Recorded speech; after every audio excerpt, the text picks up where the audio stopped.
Assalomu alaykum hammaga. Bugun inshaalloh mana shu eski stulni yangi stul qilib yasaymiz. Bu eski temir stul. Uyda omborxonada yotgan edi. Buning uchun bizlarga kerak bo'ladi. Uyingizda agar eski doska bo'lsa, mana shunaqa DSP. Bu meni spalnimdan qolgan material. Spalnimni buzib tashlagandim. O'shandan qolgan material bu. Mana shunday machalka. Bu haligi o'rindig'iga qo'yish uchun va koja. Bu albatta koja emas, bu koja zaменитель, kojzam.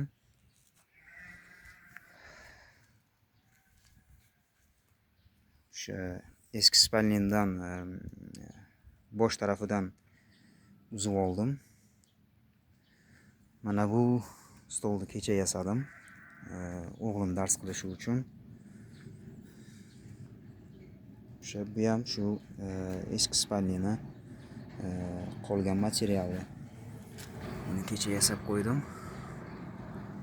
Buni hali tugalmagan ishlari bor.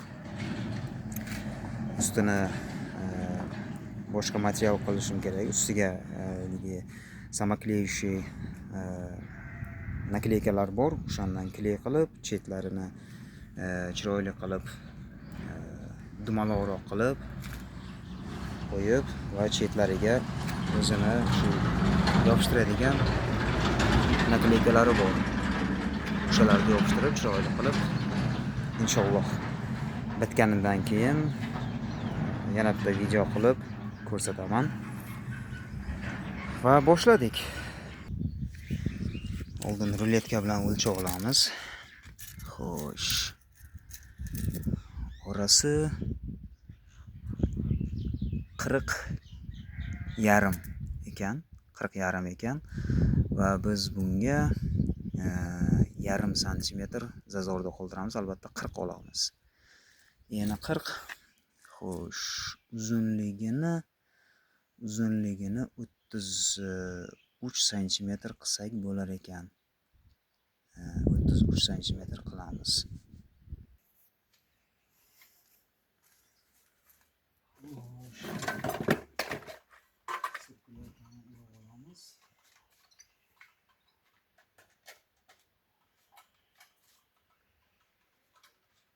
Bizga 40 tayyor, 33 ni kesib olamiz.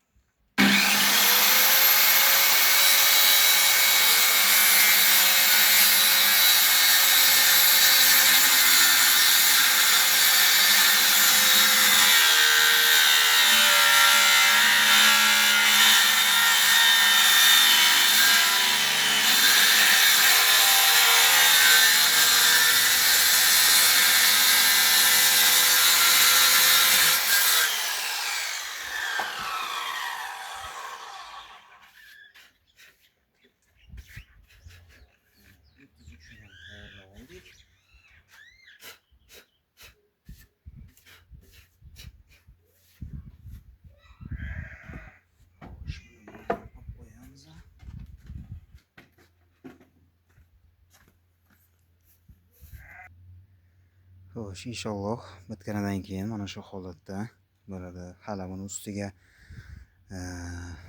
mana koja zaменительni qo'yib, machalkasini qo'yib, albatta chiroyli qilib, orqasiga suyangichini qo'yib, bitirgandan keyin nasib bo'lsa chiroyli qilib qo'yamiz. Oyoqchalari ham sal qiyshayib qolibdi. Ularni ham albatta to'g'rilaymiz.